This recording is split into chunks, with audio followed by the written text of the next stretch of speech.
Selamat datang di channel KH Project. Pada video kali ini saya akan mencoba untuk membantu apabila terjadi kendala pada saat kita ingin meremote ataupun melakukan manajemen EJBCA pada server kita. Ini biasa terjadi umumnya di server yang baru selesai diinstalasi dan dilakukan restart dari server. Nah, langkah-langkahnya untuk dapat menyelesaikan masalah ini kita akan bahas pada video kali ini. Jangan lupa like dan juga subscribe di channel. Apabila mengalami kendala ataupun ada kritik dan saran, bisa dituliskan di kolom komentar.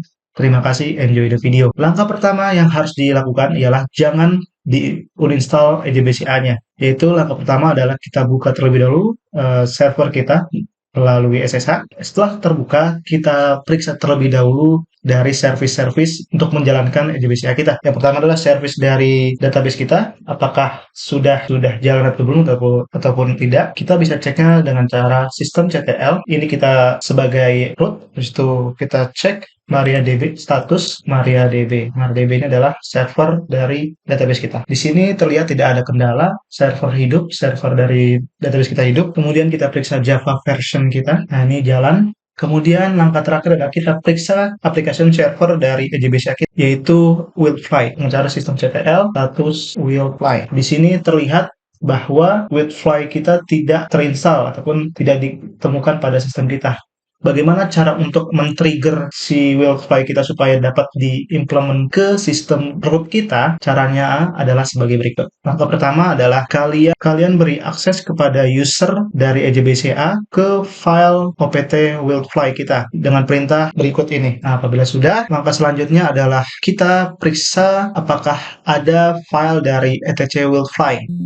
Nah, di sini terlihat bahwasanya folder Wildfly pada sistem kita, sistem root kita yaitu etc tidak tersedia. Oleh karena itu, kita create terlebih dahulu dengan perintah mkdir untuk membuat folder Wildfly di sistem kita, kemudian berikan akses yaitu chmod untuk memberikan hak akses kepada folder kita supaya dapat diakses di user manapun. Nah, setelah sudah memberikan hak akses, langkah selanjutnya adalah melakukan menyalin folder dan juga file wildfly.conf ke file sistem kita yang telah kita buat sebelumnya. Setelah melakukan salinan pada file Wildfly kita, selanjutnya adalah memberi hak akses kepada user manapun di server kita yang telah terdaftar ya, terutama ke file.sh kita. Kemudian kita copy file system dari Wildfly, services dari Wildfly kita, dan yang terakhir adalah rubah konfigurasi pada file tersebut yang mana sebelumnya adalah usernya adalah Wildfly, kita ubah menjadi username-nya adalah Ahmad. Kalau sudah, kita save, dan yang langkah terakhir adalah mengcopy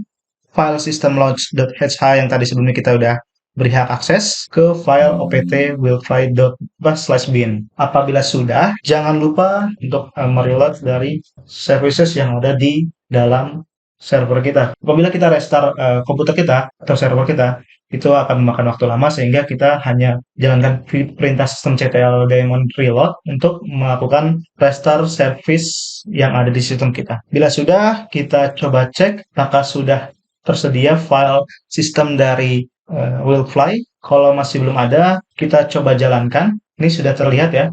Sudah terlihat bahwasannya server Wildfly kita sudah ada dan belum hidup. Maka dari itu kita hidupkan server Wildfly kita dengan perintah systemctl spasi start Wildfly, dan untuk dapat jalan otomatis di background saat sistem kita melakukan restart, sistem operasi kita melakukan restart, maka kita tambahkan perintah systemctl enable. Setelah itu kita cek statusnya apakah sudah hijau dan sudah running atau belum. Kalau sudah, maka kendala yang terjadi pada server EJBCA kita sudah berhasil.